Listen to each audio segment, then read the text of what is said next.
365 news, आपकी खबर आप तक। 365 दिन आपके साथ। दिन भर की 5 बड़ी खबरें इस प्रकार हैं। जमीन बिक्री की लेन देन में टेम्पू चालक दिनेश की हत्या का हुआ खुलासा। जमीन विवाद को सुलझाने गए थाना प्रभारी व चौकीदार पर उग्र भीड़ ने किया हमला। रेल थानेदार बबन सिंह की दबंगई, शराब के नशे में मचाया उधम। बीबी और टीवी के नाम पर 2 करोड़ रुपए की ठगी। बढ़ते कोरोना संक्रमण को लेकर बीजेपी कांग्रेस आमने सामने। अब खबरें विस्तार से। जमीन बिक्री की लेन देन में टेम्पू चालक दिनेश का हुआ था हत्या।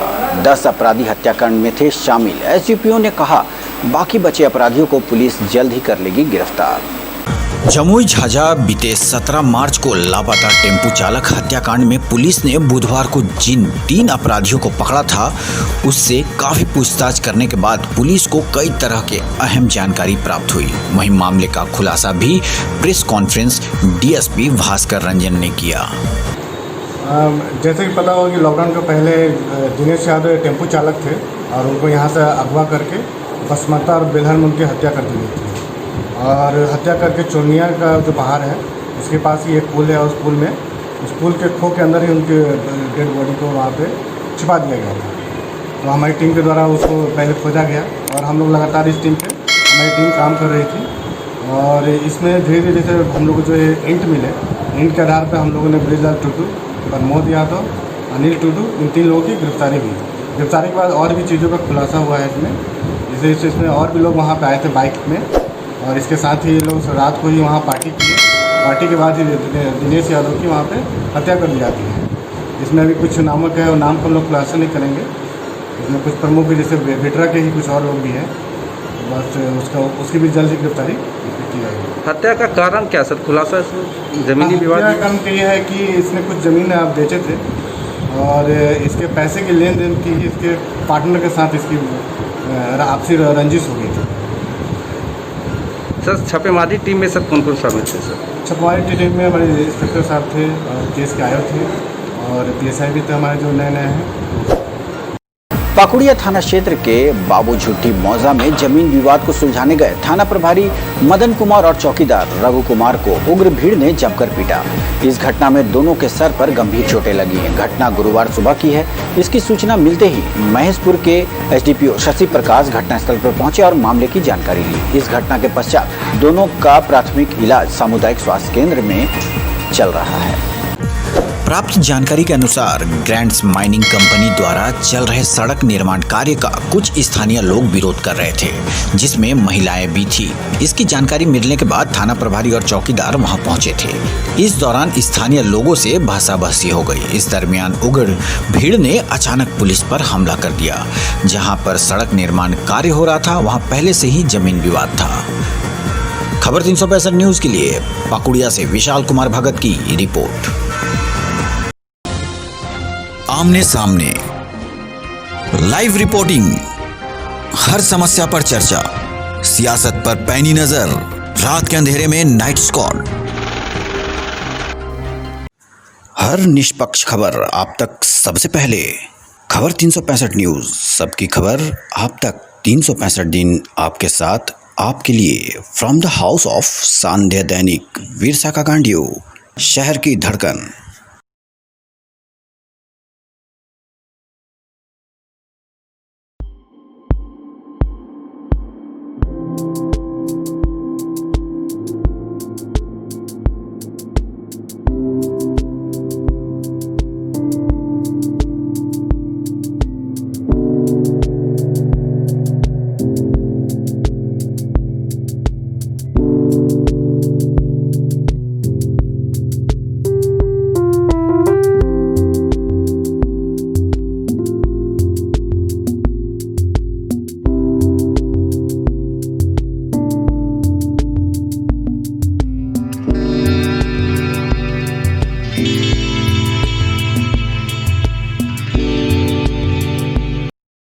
धनबाद के पाथरडी रेल थानेदार का एक वीडियो वायरल हो रहा है, जिसमें रेल थानेदार आम लोगों के साथ कुछ स्थानीय पत्रकारों को गाली गलौज करने के साथ साथ मारपीट पर उतारू नजर आ रहे हैं। घटना के विषय में बताया जा रहा है कि रेलवे की जमीन पर अतिक्रमण को लेकर स्थानीय लोग रेल थानेदार बबन सिंह से मिलने पहुंचे थे। शराब के नशे में धुत थानेदार ने स्थानीय लोगों के साथ साथ स्थानीय पत्रकारों को भी गाली गलौज और मारपीट करने लगे, जिसके बाद सभी लोग दहशत में वहां से भागने लगे। अब सवाल उठता है कि जिम्मेवार पुलिस अधिकारी का ऐसा उद्दंड रवैया कितना उचित है। मामले की शिकायत मिलने पर रेल एसपी ने देर रात एक जांच टीम बनाकर मामले की जांच का आदेश दिया है। आप खुद सुनिए और देखिए कैसे एक जिम्मेवार पुलिस अधिकारी शराब के नशे में अपना होश गंवा बैठे हैं।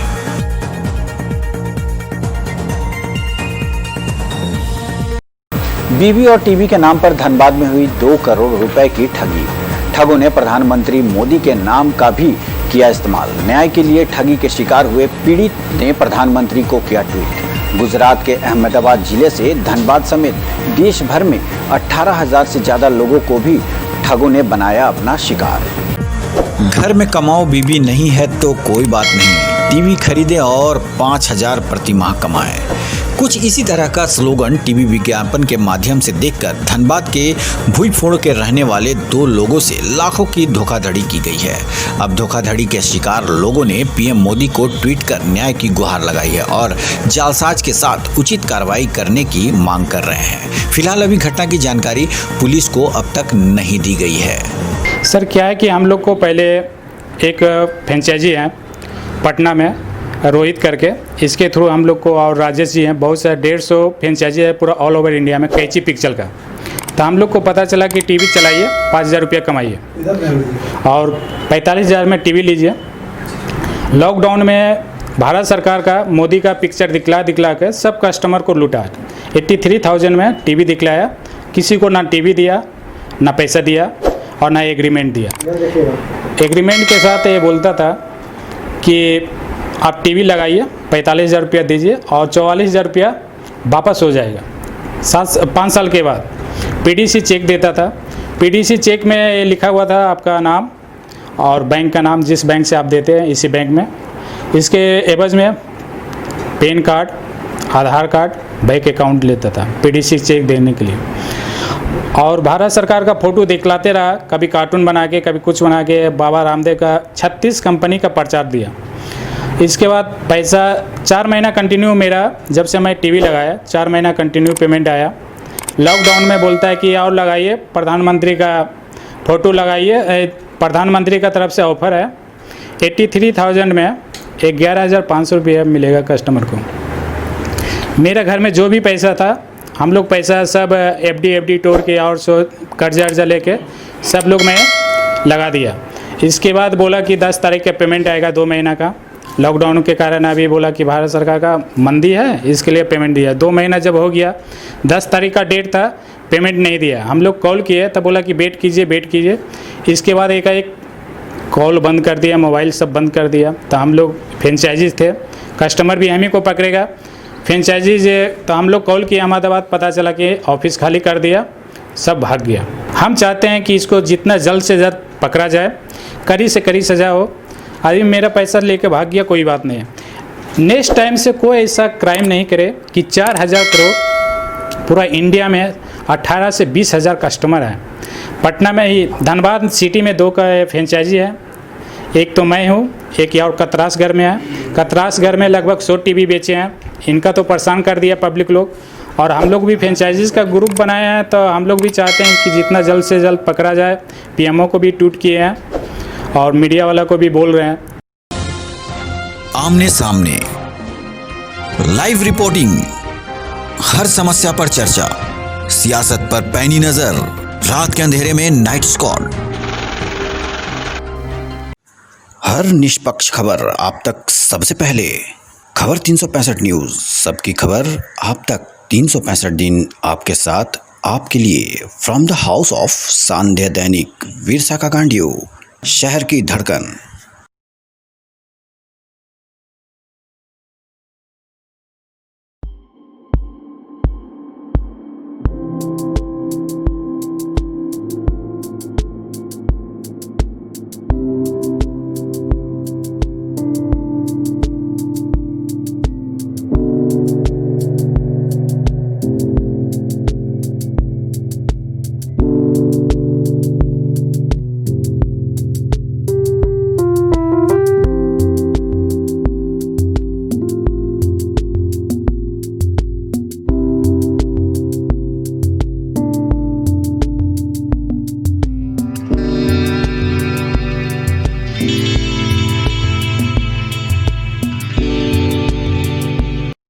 बिहार के पूर्णिया के सुदीन चौक के पास टेंट हाउस के गोदाम में लगी आग।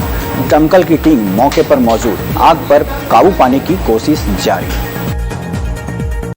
मारवाड़ी युवा मंच अपने सेवा कार्यों को आगे बढ़ाते हुए शुक्रवार को बाल श्रमिक निषेध दिवस पर 5 वैसे बच्चे व असहाय बच्चों को अगले 2 वर्षों तक शैक्षणिक, चिकित्सा, कपड़ा, जूता, चप्पल, पौष्टिक आहार आदि की सुविधा देने का लिया संकल्प, जिनके सर पर माता पिता का साया नहीं है।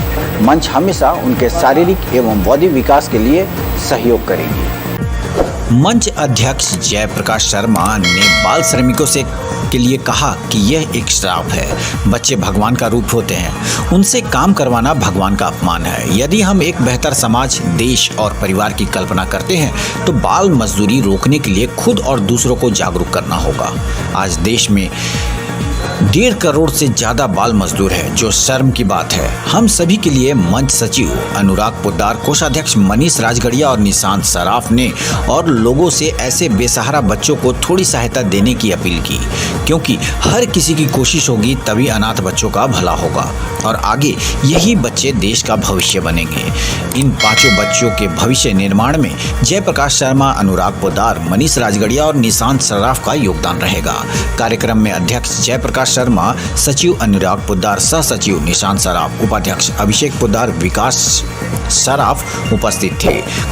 मारवाड़ी युवा मंच की तरफ से 5 बच्चों को बाल श्रमिक निषेध दिवस के दिन गोद लिया गया है, ताकि मंच का ये सोचना है कि बच्चों, जो गरीब बच्चे हैं, कुछ असहाय जिनके माँ बाप नहीं हैं और चाह कर भी ये लोग पढ़ नहीं पा रहे हैं, उनको आर्थिक मदद नहीं मिल पा रही है, मंच इन लोगों को पढ़ाई के लिए जो भी सामग्री है, कुछ खान पान का, सबका जिम्मा 2 साल के अपने कार्यकाल तक के लिए इनका अपना जिम्मा लिया है और जो कुछ भी संभव होगा हम मंच के सभी सदस्य मिलजुल कर इस कार्य को आगे बढ़ाएंगे। बिल्कुल रहेगा हमारा कार्यकाल। देखिए, मारवाड़ी युवा मंच का 2 साल का कार्यकाल होता है और इन 2 सालों में जितना कुछ भी हमसे बन पाएगा तन मन धन से हम जरूर करेंगे और इन जैसे बच्चों को आगे भी हमसे जितना भी हो पाएगा और भी बच्चों का हम सहयोग करेंगे।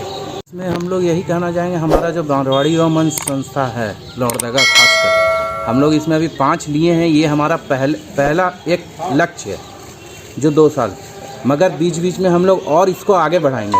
हमारा टारगेट है कि साल भर में हम कम से कम, हमारा टारगेट है कि हम लोग इतने बच्चे ले लें कि हमें हमारा सोचना नहीं पड़ेगा। कभी भी बच्चों को हम लोग अपने तरफ से सारा चीज़ दें, सुविधा दें।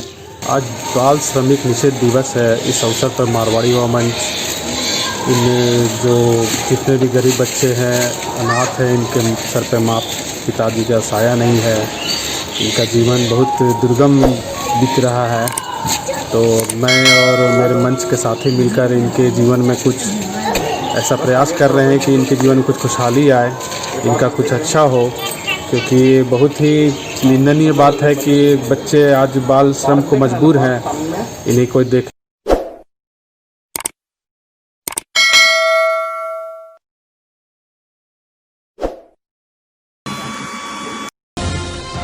आमने सामने लाइव रिपोर्टिंग, हर समस्या पर चर्चा, सियासत पर पैनी नजर, रात के अंधेरे में नाइट स्क्वाड,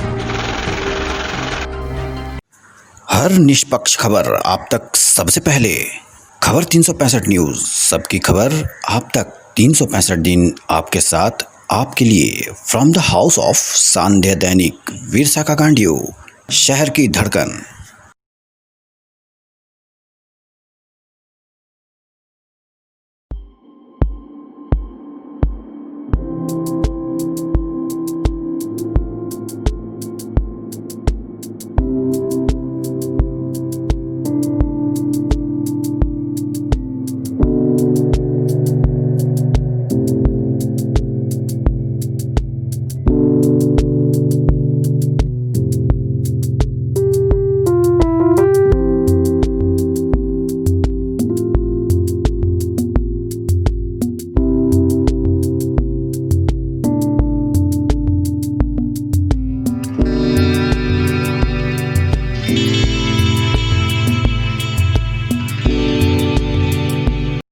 CSC किस्को के किशोरियों के बीच जागरूकता कार्यक्रम आयोजित किया गया। लोहरदगा जिले के किस्को प्रखंड स्थित सामुदायिक स्वास्थ्य केंद्र में कोविड-19 महामारी से बचाव व सुरक्षा हेतु सामग्री का वितरण ANM सहियाओं के बीच में किया गया। इस कार्य को संपन्न कराने हेतु ANM एवं सैया को क्षेत्र में भ्रमण के दौरान हर समय कोरोना से संक्रमित होने का जोखिम बना रहता है। सेंटर फॉर कैटेलाइजिंग चेंज सी तृतीय तकनीकी संस्था के रूप में स्वास्थ्य विभाग द्वारा संचालित राष्ट्रीय किशोर स्वास्थ्य कार्यक्रम के सुचारू क्रियान्वयन में सेंटर फॉर कैटेलाइजिंग चेंज सहयोगी की भूमिका निभाती है। कार्यक्रम को बेहतर तरीके से चलाने में ANM एवं सैया की भूमिका अहम होती है। कोविड पेंडेमिक के दौरान C3 लोहरदगा में जिला प्रशासन और स्वास्थ्य विभाग के साथ मिलकर लोगों को जागरूक करने तथा सेवाओं को लोगों तक पहुंचाने में मदद की। साथ ही हमने ये भी सुनिश्चित किया कि जो फ्रंटलाइन वर्कर्स है ANM सहिया, इनको हैंड सैनिटाइजर और मास्क भी मुहैया कर इनको सुरक्षा सुनिश्चित किया। साथ ही जो बहुत से किशोर जिनको सैनिटरी नैपकिन्स की दिक्कत हो रही है उनको हम लोग सैनिटरी नैपकिन्स भी पहुँचाया। आगे भी हम इस तरह के काम करते रहेंगे और लोहरदगा जिले के विकास के लिए सहयोग करते रहेंगे। खबर 365 न्यूज के लिए लोहरदगा ब्यूरो अमर कुशवामी के साथ हुसैन अंसारी की रिपोर्ट।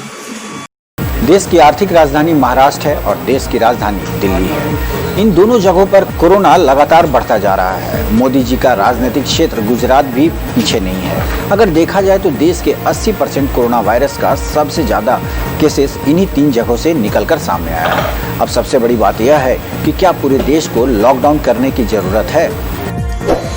इस विषय पर हमने जानने की कोशिश की तो भारतीय जनता पार्टी का कहना है कि जिस समय लॉकडाउन 1 लगाया गया था उस समय देश के पास उचित संसाधन की कमी थी। उस समय लॉकडाउन लगाना जरूरी था। जहां तक आगे लॉकडाउन लगाने की बात है तो केंद्र सरकार उचित निर्णय ले। इस पर विचार विमर्श किया जा रहा है, लेकिन उद्योग चलाना भी जरूरी है। देश की आर्थिक अर्थव्यवस्था को सुधारना भी बहुत जरूरी है। देखिए, देश में केसेस की संख्या निरंतर बढ़ती जा रही है, ये चिंता का विषय है। लेकिन अगर आप हेल्थ मिनिस्ट्री के आकलन को देखें तो उनका आकलन था कि अगर लॉकडाउन 1 नहीं होता तो 15 अप्रैल तक ही जो कोरोना प्रभावित केसेस हैं उनकी संख्या 8 लाख पार कर जाती। और हमारे देश में उस समय ना PPE किट्स था, ना वेंटिलेटर्स थे, तो बहुत भयावह स्थिति होती। जो हमारा लॉकडाउन हुआ वो बहुत सक्सेसफुल इस मायने में भी रहा कि केसेस की संख्या भी कम हुई और हमने अपने मेडिकल के इंफ्रास्ट्रक्चर को भी दुरुस्त कर लिया। तो केंद्र सरकार राज्य सरकारों से विचार विमर्श करके उनके फीडबैक को लेती है और फिर उचित जो भी निर्णय होगा, लॉकडाउन लगाने का निर्णय हो या कड़ाई करने का निर्णय हो, लेकिन उद्योग भी चलने चाहिए। तो सभी चीज़ों का सामंजस्य लेते हुए मुझे लगता है केंद्र सरकार बहुत जल्दी ही उचित निर्णय लेगी। वहीं कांग्रेस का कहना है कि सलमान खान की तरह बोलते हैं कि बंद है पूरा देश, लॉकडाउन की वजह से कई लोगों की जानें गई। इस पर भारतीय जनता पार्टी क्यों चुप्पी साधी हुई है? उसी प्रकार इन्होंने लॉकडाउन में 4 घंटे के अंतराल में पूरे भारत को स्टॉप कर दिया। आए बिग बॉस की तरह निकले, सलमान खान की तरह बोले बंद, पूरा देश बंद, हर चीज तबाह हो गया, सैकड़ों लोगों की जाने गई। भाजपा इस पर क्यों नहीं बोलती? करोड़ों मजदूर रेलवे पटरी पर, सड़कों पर, पैरों पर फफोले या स्कूल से लटपट बच्चे को कंधा पर लेकर निकल गए। भाजपा इस पर क्यों नहीं बोलती?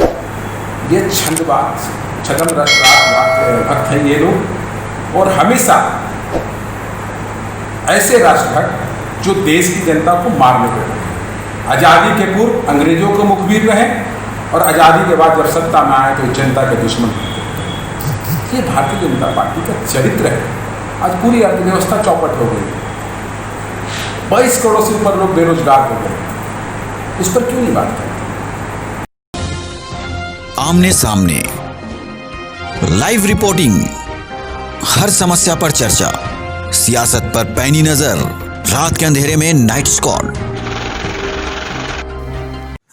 हर निष्पक्ष खबर आप तक सबसे पहले।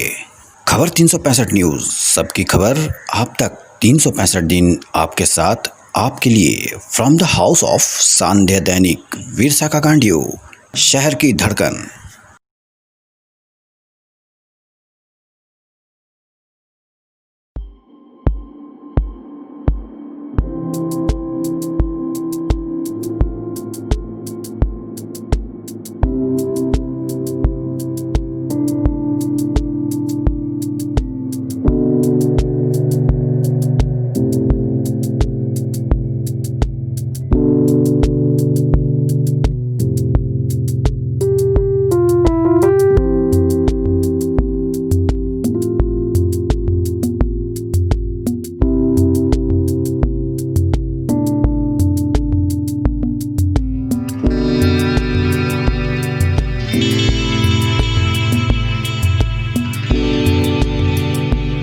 कोरोना के इस जंग में वॉरियर तो बहुत देखे होंगे, मगर एक ऐसा वॉरियर जो प्लास्टिक चुनकर अपना जीवन यापन कर रहा है। मगर इस लॉकडाउन में सारा कामकाज बंद होने के बावजूद उन्होंने अपने आप का किसी तरह जीविका चलाकर जीवित रखा है। खबर 365 ने उनके घर का लिया जायजा और उनसे बात की। कुछ समाजसेवी भी मौके पर मिले तो उन्होंने क्या कहा, साथ ही कुछ ऐसे गरीब परिवार मिले जिनके घर के सदस्य विकलांग थे और घर के गार्जियन भी काफी वृद्ध अवस्था में थे।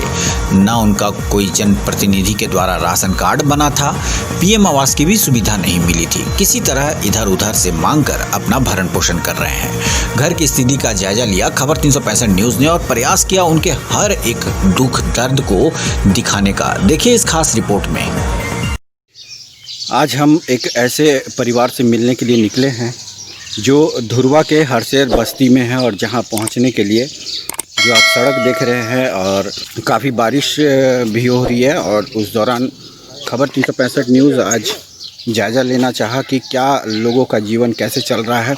कुछ ऐसे परिवार मिले जिनकी स्थिति बद से बदतर है और एक ऐसे पड़ाव पर है जहां पर उन्हें मदद करने वाला कोई नहीं है। बेटी विकलांग है, माँ काफ़ी वृद्ध अवस्था में है, न उन्हें कोई कार्ड मिल रहा है और जनप्रतिनिधि बड़े बड़े दावा करते हैं। अभी जो ये आप नज़ारा देख रहे हैं ये उस घर का है जहां पर ये लोग एक मौत के साए में रह रहे हैं। एक भूखमरी की कगार और दूसरा जो इनके सर पर जो छत है वो भी ऐसा है, जर्जर स्थिति में है कि कभी भी ये गिर सकता है। फिर भी जीवन तो जीना है और जीने के लिए कुछ करना होगा। मगर आज इतने असहाय होते हुए भी इन्होंने आज अपने किचन में क्या बनाया है वो हम आपको दिखाते हैं कि एक लोग दिखावा करते हैं मगर ये जो सच्चाई है ये आपके सामने है। इस सच्चाई को आप झुटला नहीं सकते हैं कि हम दिखाना चाहेंगे कि देखिए ये चावल और शायद कुछ और इसमें भी इन्होंने बनाया है। ये सब्जी बना करके किसी तरह मैं चाहूँगा कि ऐसे लोगों के लिए समाज से भी आगे बढ़ चढ़ कर आए और इनके घर की वो स्थिति कि किस तरह से ये जीवन यापन कर रहे हैं।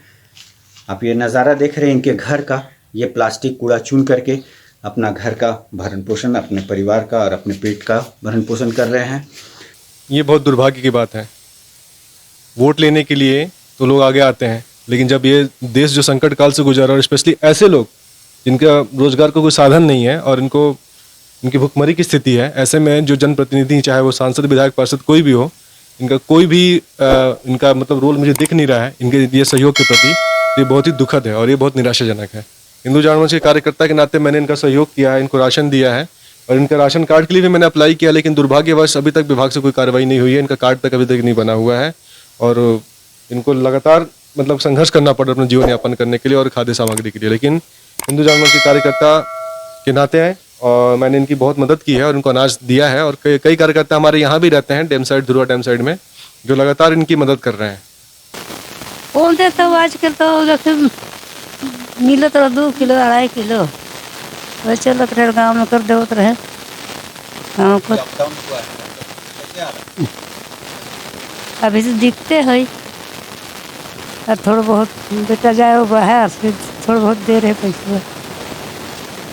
राशन कार्ड है बना हुआ? नहीं तो नहीं कहा वो वही आदर्श नगर से जाइए ना झूठे मुरू करे लेते।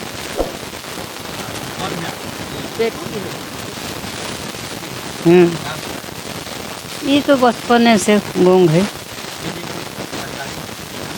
पूछो नहीं तो ना, नहीं बहन है ना। हाँ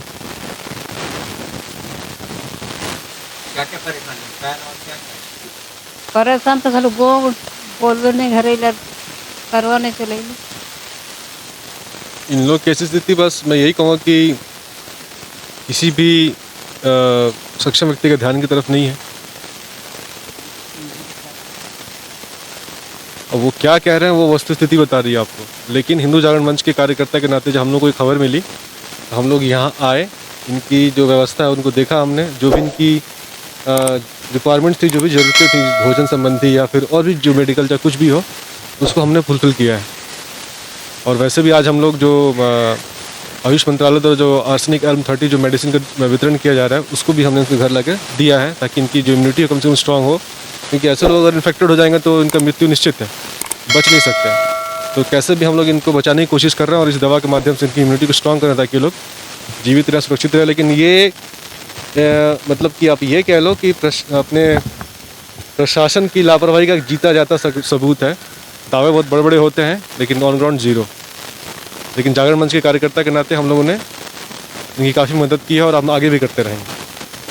तो इसी तरह की और भी खबरों को दिखाएंगे, तो बने रहिए और बहुत जल्द ऐसे लोगों को सामने लेकर के आएंगे।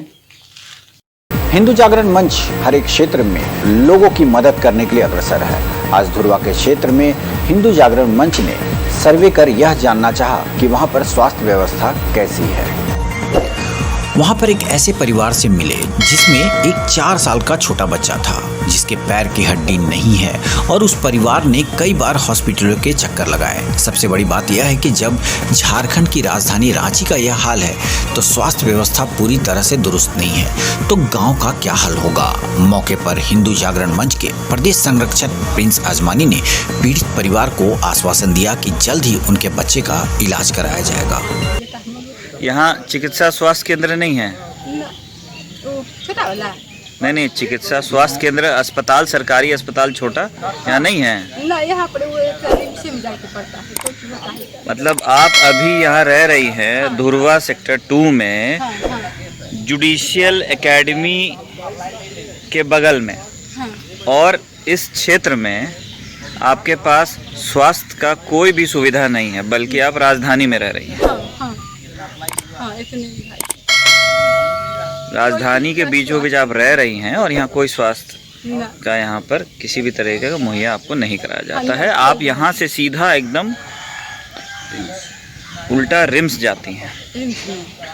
अस्पताल का स्वास्थ्य देखिए हम लोग के यहाँ पर कोई सुविधा नहीं, केवल जो एचसी का एक एचसी हॉस्पिटल था इसी में जो भी हम लोग को थोड़ा मोड़ा सुविधा मिलता है, बस यही बात। नहीं तो हम लोग सीधे यहाँ सामने एक डोरेंडा हॉस्पिटल हो जाता है सरकारी, वहाँ चल जाते हैं, नहीं तो सदर, नहीं तो रिम्स, बस यही हम लोग का सुविधा है। बाकी कोई सुविधा नहीं है क्षेत्र में, कोई सुविधा नहीं। जो क्षेत्र में स्वास्थ्य केंद्र होता है वैसा कोई सुविधा नहीं। स्वास्थ्य केंद्र केवल नाम मात्र का है इधर का, उसमें ना तो डॉक्टर है ना तो नर्स है, कुछ नहीं है। कुछ नहीं, मतलब कि धुरवा अपने आप में एक रांची शहर है और यहाँ पर सरकार की ओर से एक भी स्वास्थ्य या चिकित्सा केंद्र नहीं है। आज भी आप लोग एचईसी के स्वास्थ्य केंद्र पर निर्भर हैं, और जो एचईसी का बड़ा अस्पताल था वो अब प्राइवेटाइजेशन होकर पारस ग्रुप को मिल चुका है, जो कि हमारे लायक संभव नहीं है। पारस ग्रुप में जाके इलाज कराएं तो आप लोग यहाँ से रिम्स जाते हैं, मैं सही बोल रहा हूँ? ओके, रिम्स जाते हैं या सदर जाते हैं, माना यही और या डोरेंडा सदर अस्पताल। खबर 365 न्यूज के लिए रांची ब्यूरो संजय की रिपोर्ट। आमने सामने लाइव रिपोर्टिंग, हर समस्या पर चर्चा, सियासत पर पैनी नजर, रात के अंधेरे में नाइट स्क्वाड। हर निष्पक्ष खबर आप तक सबसे पहले। खबर 365 न्यूज, सबकी खबर आप तक 365 दिन आपके साथ, आपके लिए। फ्रॉम द हाउस ऑफ सांध्य दैनिक, वीरसा का गांडियो, शहर की धड़कन।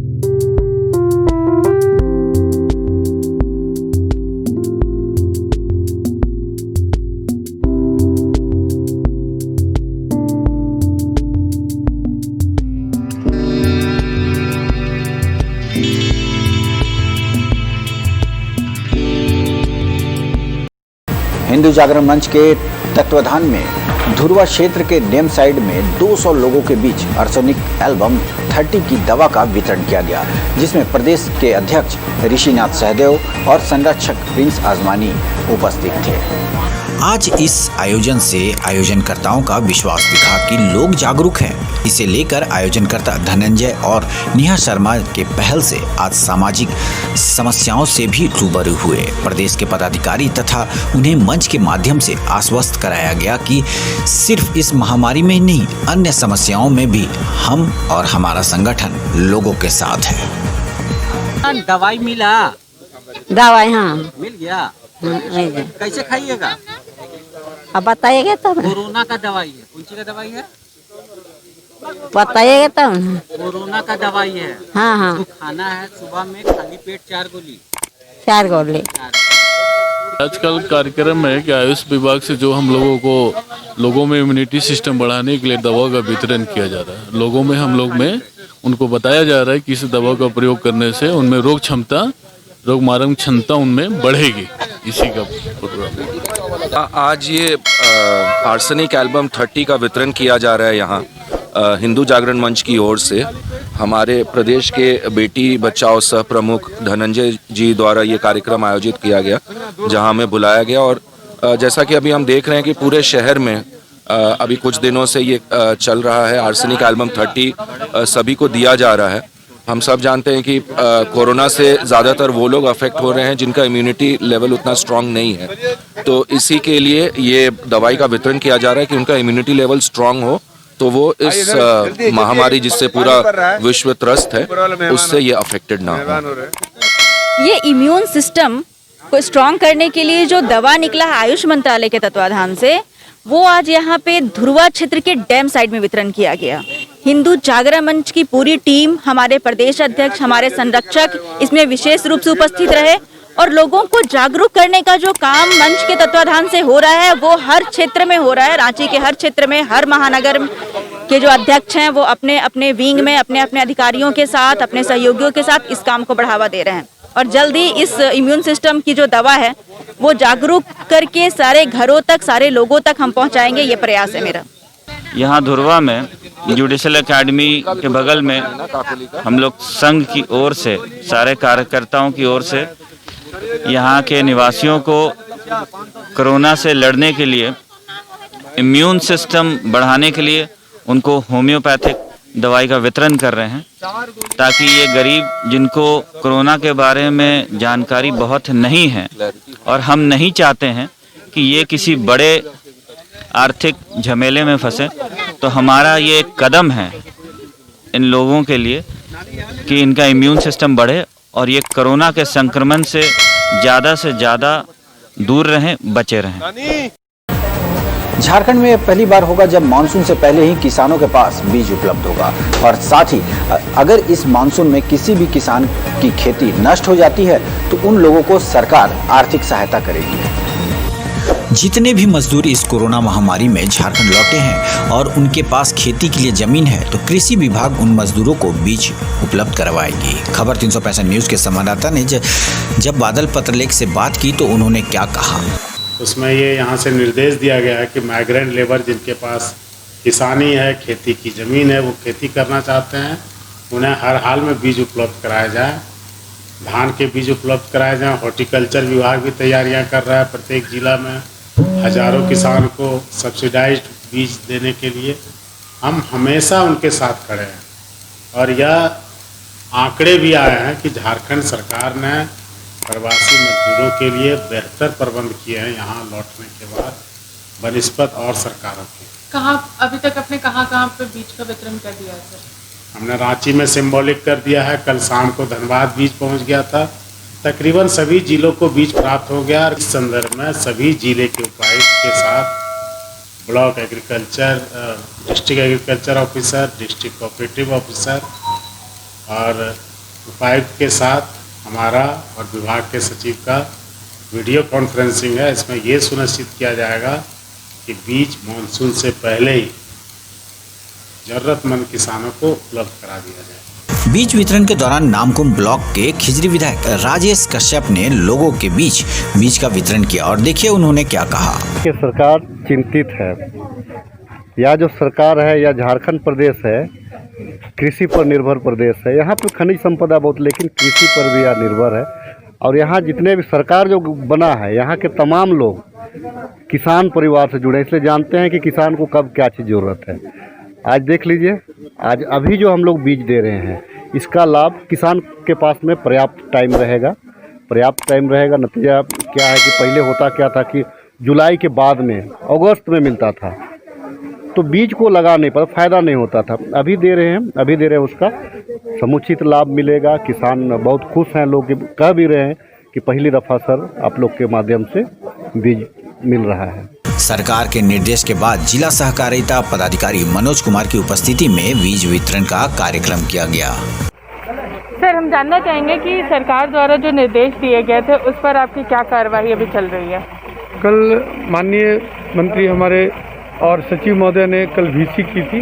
वीसी में हम लोग को स्पष्ट निर्देश दिया गया था कि अभी समय से पहले आपको बीज वितरण करना है, तो 3 दिनों के अंदर करना है।